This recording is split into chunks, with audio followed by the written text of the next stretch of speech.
As the crops come off, the rain arrives, dampening the best time of year for foxing. But with a break in the weather, Roy's got the Argo revved up and a new toy to play with, a laser. And he thinks he's in Star Wars. I've got my mate Chewbacca back there getting his rifle ready. Yeah, there we go.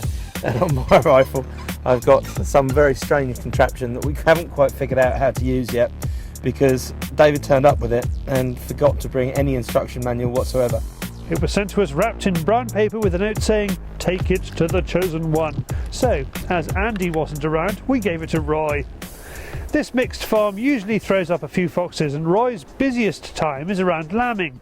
But as do thousands of fox shooters across the country, he shoots foxes when the sun shines. Our first customer is fenced in, then doesn't like what he sees. The second comes close enough for Roy to feel confident enough to place the round through the mesh.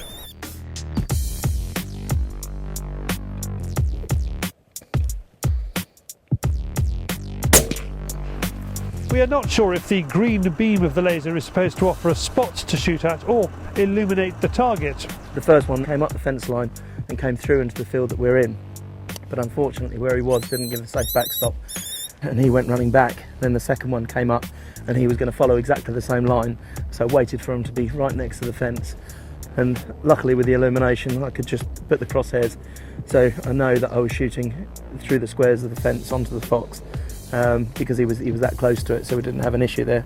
So we've shot that one. Unfortunately the first one ran back into the woods.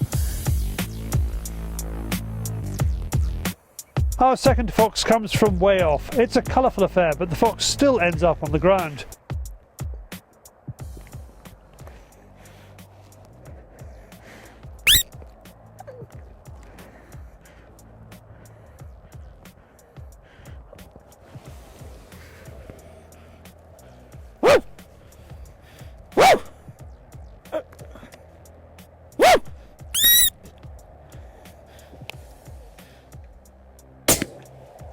When we spin around, foxes are coming from everywhere across the open expanse of the field, but the full moon appears from behind a cloud and we lose our stealth mode.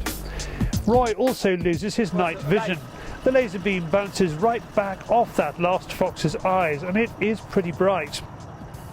For the next couple of foxes, Roy's friend Jim takes the rifle. Lying prone, he can't get a safe shot on this one. After lots of huffing and puffing by Mr. Lupton, our last field also gives up a fox, but on this one, Jim misses. Roy gives Jim a very hard time. That last fox? Yeah, because you were sure that you hit something there. I was certain I had him, yeah. I had the crosshairs straight on his head. I pulled the trigger and what can I say? I wasn't wearing the hat. Really? Yeah. And the one before that? Or should we not talk about that one? Thank you.